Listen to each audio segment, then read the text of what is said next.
Hi guys, my name is Yvette. I'm with Linda at neartozero.com and I'm also behind at Moms Talk Trash on Instagram. I am so excited to be here with you guys today to present our second lesson in the series Learning from COVID-19 to Create a More Sustainable Life.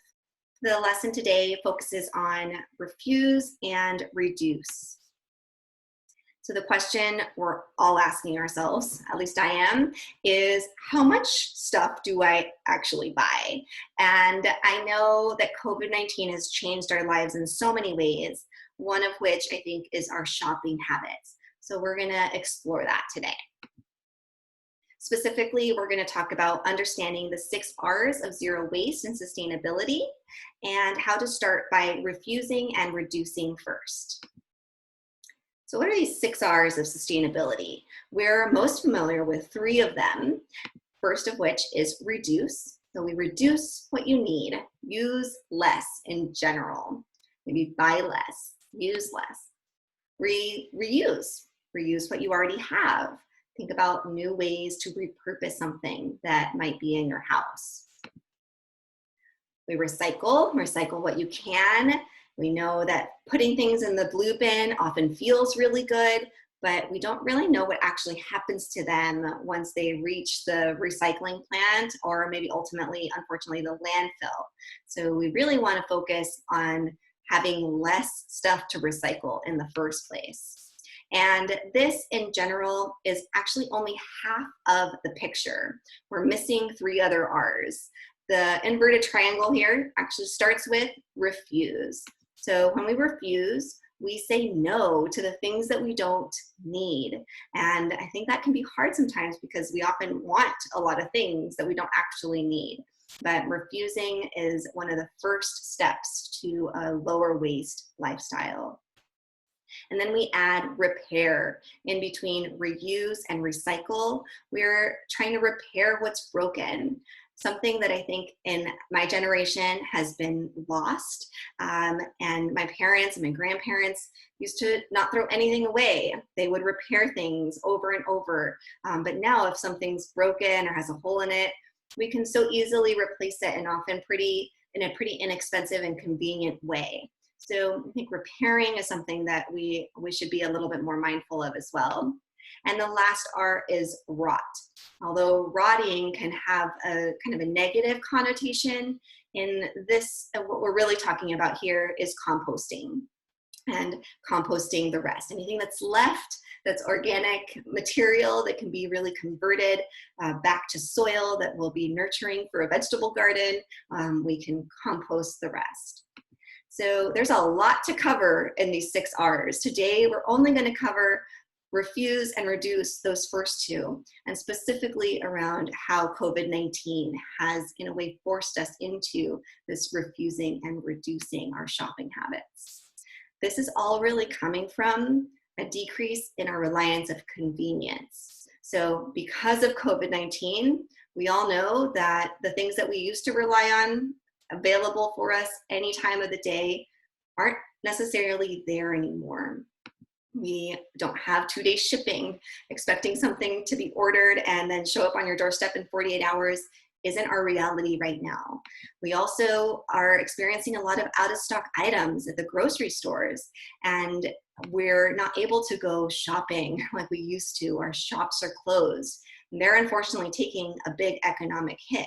But with all of these changes that have really been forced on our lifestyle and our way of living and what we're doing right now, comes some pretty important and impactful changes in how we can start to refuse and reduce the amount of stuff that we think that we need or that we're just used to getting out of maybe habit or because it was conveniently available.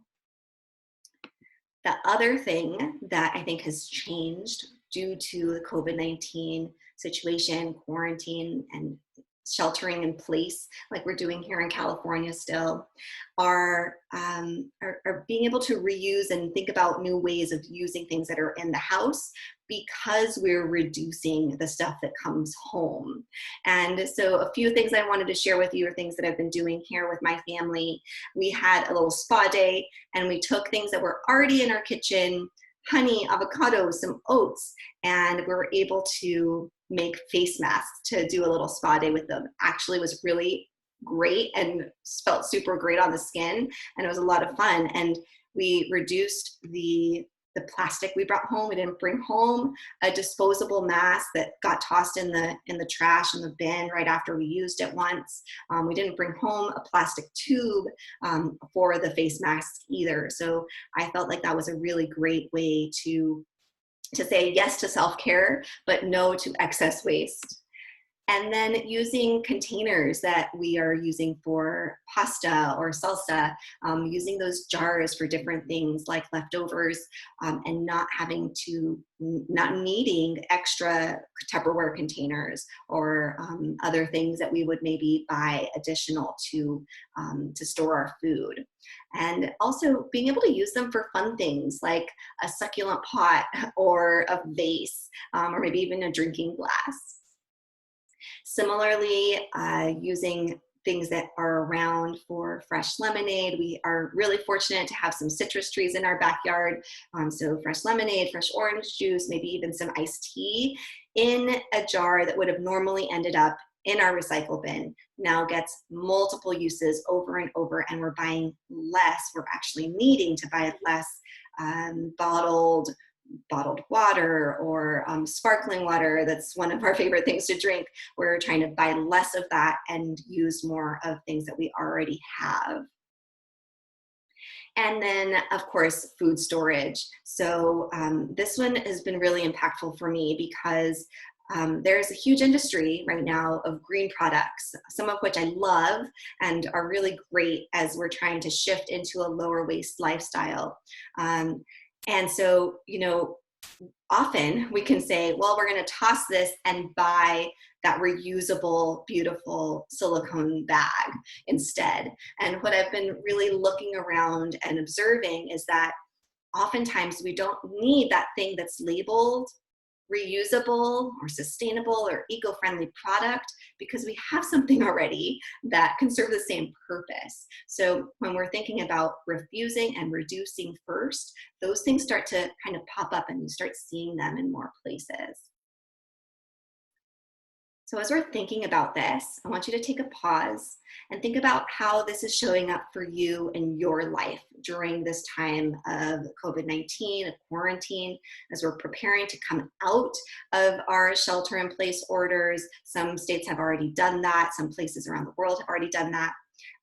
What do we want to learn from this experience? And we have a worksheet for you to just reflect with a list of things that are possible things that maybe have impacted your habits and how you've been living recently. So take a pause, take a look at the worksheet and start thinking about what has changed in the way that you are shopping right now. Pause the video and come back once you're done.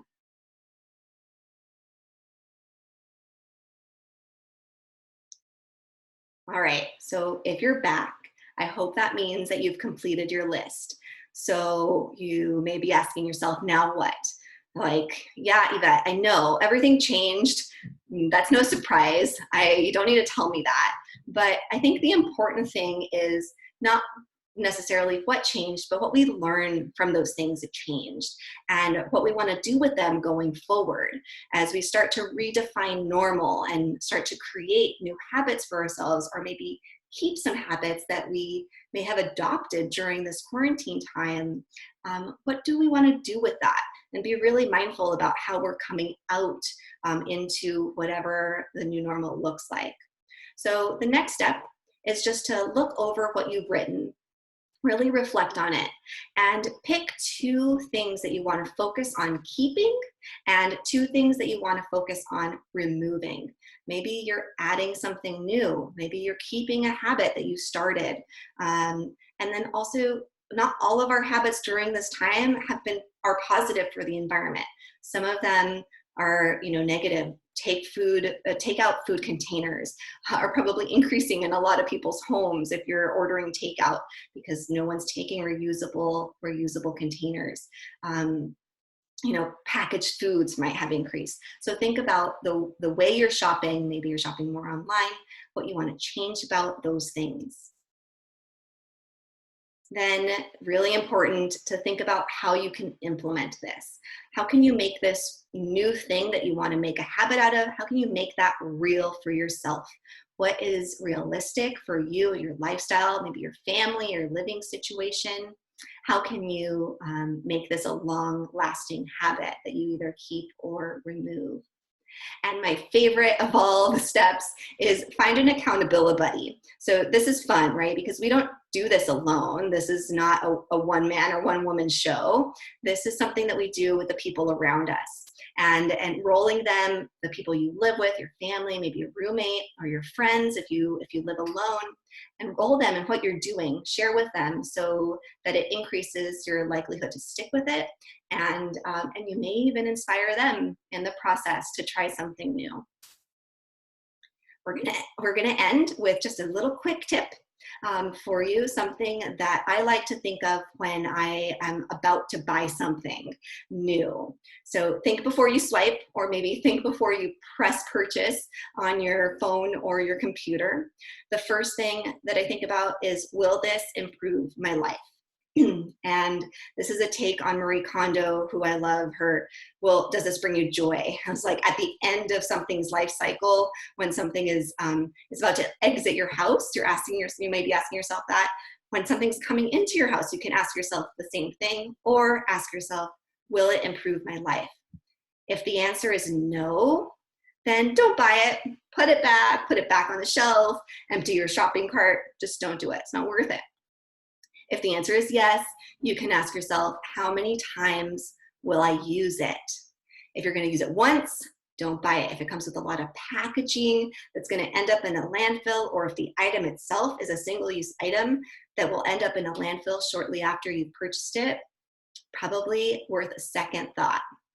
If you're going to use it many times, you can ask yourself, do I already own something that can serve the same purpose? Oftentimes we have what we need already, and it just takes a little creativity or a little thought to dig it out of wherever that thing is.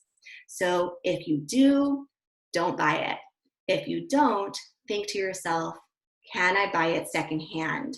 And this, I think the reemergence of this and all the apps that have come out, Poshmark, Facebook Marketplace, Craigslist, there's so many others, you're able to buy things that are next to new for almost half the price. So really great way of saving money if you're trying to do that right now, and just a great way of giving something that's maybe old or not usable for somebody else a new life in your household.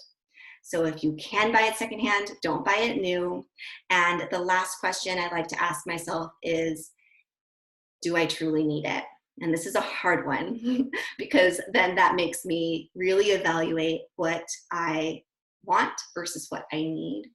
And if you don't truly need it, in the spirit of refusing and reducing, don't buy it. So hopefully this little chart, this thought process, these questions can help you reflect and be a little more mindful for what you buy and what you bring in and consume in your life. That's it. So thank you guys so much. It was so fun to talk to you guys about this. I hope you enjoyed it, and I can't wait to see you next time. Bye.